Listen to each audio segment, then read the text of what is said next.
1990 report that was written on his finances that was based on people who had seen his tax return. We can find no asset that would be throwing off that type of money, and we did not have the schedules to understand what was behind that. We have the numbers, but we actually don't have the things you have to put on where you have to itemize it, and it really goes to for us, the importance of seeing the modern tax returns and not just the front pages, the 1040 that we all fill out, but the schedules where we can actually see where this money is coming from. It was just like, it was really frustrating. We spent months trying to sort out these numbers. I want to get Julia Ainsley and Jake Sherman in here. A question for you both. And I know you're here to cover William Barr and other things, and we've got a lot to get to. But just curious, what questions come to mind based on what we're seeing here over the course of 10 years and such huge losses, especially from a president of the United States who now is literally, historically, someone who has lost more money than any. I mean, he's broken a record here, one that maybe he doesn't want anyone to know that he broke. What questions does it raise in terms of what the tax returns that we have yet to see look like? Exactly. So I'm seeing this through the Washington lens and the debate that we're having right now with the Treasury Secretary refusing to hand over more current tax returns.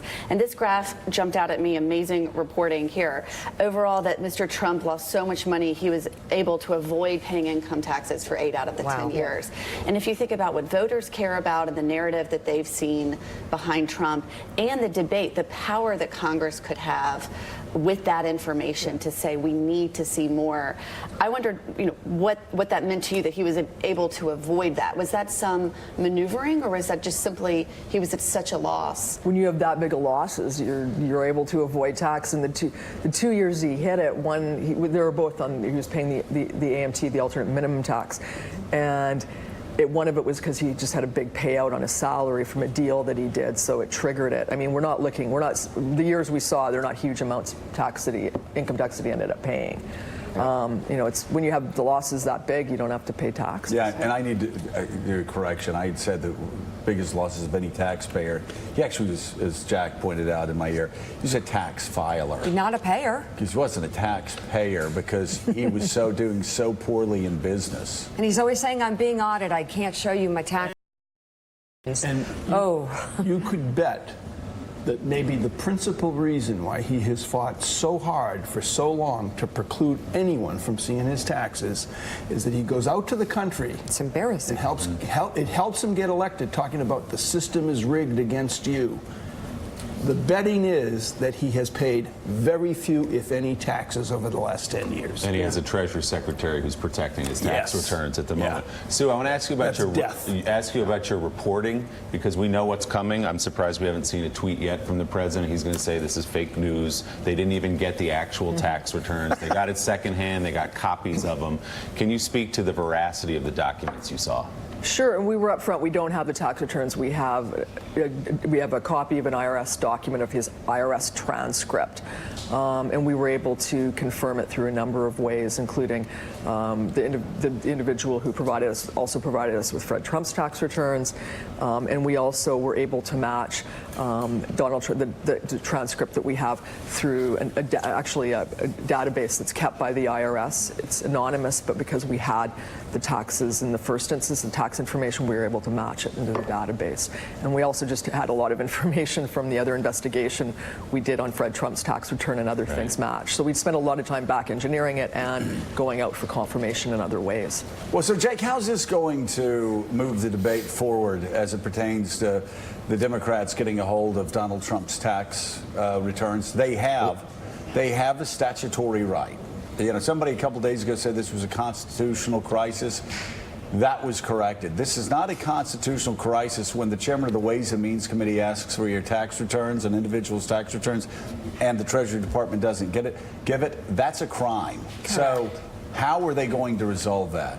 Well, let me just reverse for a second. Last night when this great, amazing story popped, the House was voting, and the reaction almost to a person among Republicans was, wait, didn't we know he was losing a lot of money during those years?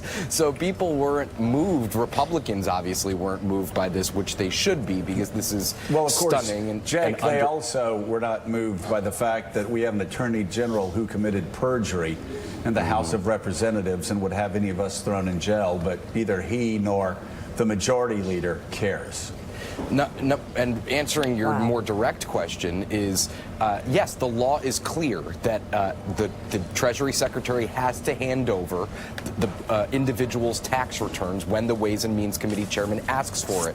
Not, as Stephen Mnuchin says, if there's a legitimate legislative purpose. Now, this is almost definitely going to court and is going to be a massive battle between the administration and Capitol Hill for the foreseeable future. I think from the president's allies, what I keep hearing is, let's get past 2020. Republicans want to get past 2020 without these battles being resolved. And it looks like if it goes to court, if passed as precedent, they are going to be able to get past 2020 without extracting the president's tax returns. I just don't understand why the Supreme Court wouldn't expedite it. I think this would go to the D.C. Circuit, it would be appealed, and the court would handle it very quickly. But we'll see what happens. Let's bring in New York Times reporter Michael Schmidt. Michael, thanks so much for being with us. You know, the president had said to you some time ago that talk about his personal finances was crossing the line. Oh, he's getting audited. You know, that line has been crossed, of course, and now Democrats have even more reason, do they not, to try to get a hold of his tax returns, to try to figure out whether Saudi Arabia, whether Russia, whether some oligarchs from these countries does make you wonder. Were actually floating his business because he had lost so much money that, as we all knew in New York, no American bank would. I mean, I've talked to several people who were the ones who had to go over and tell Donald Trump, one, even in the middle of the presidential campaign, no, Donald, we can't loan you money, and you know that. So doesn't this just increase the Democrats' need for seeing those tax returns? Yeah. Yeah, you're right. The funny thing about the Mueller report when it came out is it said that there was no underlying crime that they could show. And I sort of understood from a legal perspective why they were saying that. But the president always feared the Mueller investigation looking at his finances. He said to us in July of 2017 that if Mueller looked at them, that it was crossing a red line. And then in December of 2017, after there was a wrong report out there that Mueller had subpoenaed his banking records, he wanted to get rid of Mueller again. So what was it about his finances that he was so afraid about Mueller looking at? I guess maybe we're learning about some of that today, but we still, at some point people were pointing out overnight, don't even have a full picture. This is just such a small snapshot of it. We also don't know what Mueller actually looked at on his finances. Did Mueller have his taxes? Legal experts would say yes, Mueller probably did, and it wouldn't have been that hard for him to get them, but how much of his money was really looked at? And I wonder if Mueller ever testifies whether we will get an answer to that. My guess is that Mueller will probably not be that helpful in answering that because it's not something that was in his report, and I can't imagine deviating from that. But it's still this giant question that hangs over. How much did Mueller look at the money? Suzanne, let me ask you, because you've been so good at accessing documents, what are the chances an organization like the New York Times gets its hands on the president's tax returns, say, the last 6 years? I just think as this continues to be talked about, I think there's going to be a break in this. I mean, I think we so far haven't seen any of the modern tax returns, and that's kind of 2005 going forward. But I mean, I got to think it's going to happen. I mean, I'm just an optimistic person, but I think eventually this is going to break.